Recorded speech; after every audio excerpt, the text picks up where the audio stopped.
आधा शताब्दी भएछ पर्यटन सम्बन्धी ऐन नबनेको 48 वर्ष भएछ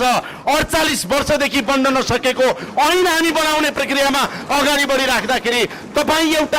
एउटा प्रधानमन्त्री उपस्थित हुने या नहुने कुराले आधा शताब्दीदेखि बन्न नसकेको तपाईको यो ऐन बनाउने प्रक्रियालाई तपाईले हलो हल्काउन मिल्छ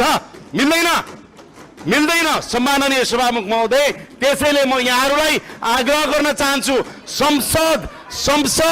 विपक्षीहरूले अवरोध गर्ने थलो त हो तर संसद कानुन बनाउने थलो पनि हो यो स्मरण गराउन चाहन्छु र हामी 48 वर्षदेखि बन्न नसकिरहेको यो